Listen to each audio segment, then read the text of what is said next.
कृष्ण एक अनोखा नृत्याविष्कार हे तू सादर करतेस. तर हे तुला का करावंसं वाटलं? अगदी प्रामाणिक उत्तर द्यायचं झालं तर मला म्हणजे कृष्णाची भुरळ तर प्रत्येक आर्टिस्टला पडते. म्हणजे कृष्ण ही गोष्टच अशी आहे की नटवर आपण त्याला का म्हणतो, कारण त्याच्यात ते सगळं आहे आणि त्याच्यात अम, त्याचं त्याची काय म्हणतो आपण त्याचं व्यक्तिमत्व, कृष्णाचं व्यक्तिमत्व, त्यांनी इतके अँगल्स आहेत त्याला. म्हणजे नृत्य जेव्हा तुम्ही शिकता तेव्हा तुम्हाला अनेक हस्तमुद्रा शिकवल्या जातात. एका हाताच्या मुद्रा, 2 हाताच्या मुद्रा. मग तुम्हाला नयनभेद, डोळ्यांचे वेगवेगळे प्रकार शिकवले जातात. मग तुम्हाला मानेचे वेगवेगळे प्रकार शिकवले जातात. मग तुम्हाला उभं राहण्याचे अंगसंचलन वेगवेगळ्या प्रकारे शिकवलं जातं. तर ह्या सगळ्याचा म्हणजे सर्व चित्रकारांना गांधीजींचं एक लाईन काढायचा मोह होतो. सर्व चित्रकारांना एक गणपतीची सोंड काढायचा मोह होतोच, होणारच. कारण त्याची नुसती एक लाईन आणि अरे, गणेशाचं काय सुंदर आहे. तसं मला कुठेतरी कृष्ण वाटतं, की तुम्ही सुरुवातीला म्हणजे काय आता अशी भरतनाट्यममध्ये पोज दाखवतात, मग काही जण असं दाखवतात, मग काही जण असं दाखवतात, मग काही जण वेगवेगळ्या. पण मग करत करत करत करत तुम्ही नुसतं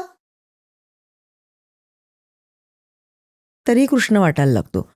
म्हणजे तो इतका व्यापक आहे, इतका आर्टिस्टिक आहे, इतका एस्थेटिक आहे, की तुम्ही कुठली आणि कला ही इतकी सुंदर असल्यामुळे आणि कला ही अभिजात जेव्हा होते तेव्हा ती अतिशय सुंदर असते. त्यामुळे तो मोह होतोच. पण कृष्ण एक अनोखा नृत्याविष्कार करण्यात माझ्या मैत्रिणीचा हात जास्ती आहे. कारण मी नाटक सिनेमात काम करत होते आणि मी नृत्य ऑब्व्हियसली करत होते आणि मी suddenly one fine day I decided की बस मला आता नाटकात काम करायचं नाही, मला सिनेमात काम करायचं नाही आहे. I will pursue classical dance. आणि तोवर माझी 3-5 प्रोफेशनल नाटकं आलेली होती. माझं नाव होऊ लागलं होतं. काही सिरियल्स ऑफर होऊ लागल्या होत्या. हिंदी झीचा चॅनल येऊ घातला होता त्याचे, म्हणजे असं छान समोर होतं सगळं. आणि मी एक म्हणजे म्हणतो ना आपण की सगळं छान आहे आणि आता मस्त दिसायला मुलगा छान आहे, आता मुलगी छान आहे, लग्न होणार आणि अचानक मुलगी म्हणते की नाही मला संन्यास घ्यायचा आहे. तर तसंच काहीतरी वाटलं माझ्या मैत्रिणीला. म्हणजे हो काय एवढ्या प्रसिद्धीपासनं तू काय. असिता नार्वेकर तिचं नाव, संजय नार्वेकरची बायको.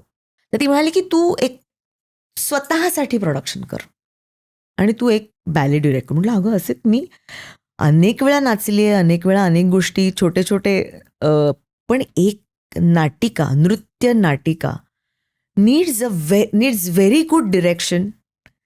त्याला फार सुंदर संकल्पना पाहिजे. त्याला एक अप्रतिम दिग्दर्शकाला चित्र पहिले दिसावं लागतं, गोष्ट त्याला दिसावी लागते आणि मग तो ठरवतो की तू कशी सांगायची. तर म्हटलं मला माहीत नाही मला ती तशी दिसेल की नाही. म्हटलं नाही तुला दिसेल तू कर. आणि म्हणून मी हा 2000 साली प्रयोग पहिला केला. याला 25 वर्ष झाली आहेत. कृष्ण एक अनोखा नृत्याचे प्राऊडली आय कॅन से 103 प्रयोग केलेत. अरे वा. भारतभर केलेत. आम्हाला पार्लमेंटनी परफॉर्म करायला बोलवलं होतं. मी येरवडा जेलमध्ये कैद्यांसाठी याचा प्रयोग केला, आनंदवनात प्रयोग केला, अनेक ठिकाणी असे प्रयोग केलेत, थोरा मोठ्यांसाठी असे प्रयोग केलेत. सो ती म्हणाली की तू ते कर. मग कसा करायचा आता कृष्ण एक अनोखा नृत्याविष्कार, मग काय काय करू शकतो आपण. तर म्हटलं पहिले आपण स्तुती करूया कृष्णाची, म्हणून कृष्णाष्टक केलं. मग कृष्ण जन्म ते गीतोपदेश अच्छा, हा एवढा मोठा हा स्पॅन. स्पॅन आम्ही केला होता. की मग कृष्णाचा जन्म होतो. आता कृष्णाचा जन्म म्हटलं की लोक कृष्ण जन्म खूप साजरा करतात. आपल्याकडे तर कृष्ण जन्म किती साजरा केला जातो. मला ही प्रोसेस सांग ना, म्हणजे तुझी सांगते ना. हा म्हणजे तुझ्या आतली काय प्रोसेस सांगते. ती मला पाहिजे. सांगते. आतली अशी काही ती प्रोसेस असते का मला माहिती नाही. म्हणजे मला बरेच लोक विचारतात की तो क्षण नाही पकडतायत, पण म्हणजे का वाटलं आत्ता हे हे नाही पकडतायत आणि हे सांगताही येत नाही माझ्या मते, पण आय ट्राय. मग असं ठरलं की तर मग ती म्हणाली की कौशल इनामदार म्युझिक. म्हटलं अरे बेस्ट, कौशल इनामदारला म्युझिक करू देत. त्यांनी म्युझिक केलं त्याचं. तो म्हणाला की सांग ना तुला कशी हवी आहे चाल. तिथे मी पहिल्यांदा पॅक झाले की अरे, कारण एवढा वेळ काय की आपल्याला गुरु सांगतात की कस्तुरी तिलकम ललाट पटेल ह्याच्यावर तू कर, वक्रतुंड महाका ह्याच्यावर तू कर. मग त्याच्यावर आपण करायला सुरुवात करायची. पण म्हणजे ते आहे बेसिकली तुझ्याकडे काहीतरी करायला, पण मुळातच काय चाल करायची. अच्छा, हे मला सांगायला लागणार आहे दिग्दर्शिका म्हणून. तिथे मला पहिली हल्ले होते मी की अच्छा ओके. सो आता सगळेजण मला प्रश्न विचारणार आहेत की हे मी कसं करू, ह्याचा मी कॅरेक्टरायझेशन म्हणून कसा विचार करू. सो तिथे ते सुरू झालं. मग मी कृष्णाष्टक सुरू केलं आणि मी त्याला गाऊन दाखवलं. मी म्हटलं हे बघ, वंदनेला अशी चाल द्यायची असते. काय गायलीस तेव्हा? या कुंदेंदू तुषार हार धवला. मी त्याला गाऊन दाखवलं. म्हटलं अच्छा असं आहे का. श्लोक होता भजे व्रजेक मंडनम समस्त पाप खंडनम. तो म्हणला की बरं मग आता सोनिया कसं तर पेटी हार्मोनियम वगैरे सगळं मला मजा येत होती की अरे वा असं सगळं बनताना आपण आहोत समोर. मग त्यांनी चाल दिली की भजे व्रजैक मंडनम. मी त्याला म्हटलं की ना सरस्वती वंदनेमध्ये ते काय म्हणतात की निशेष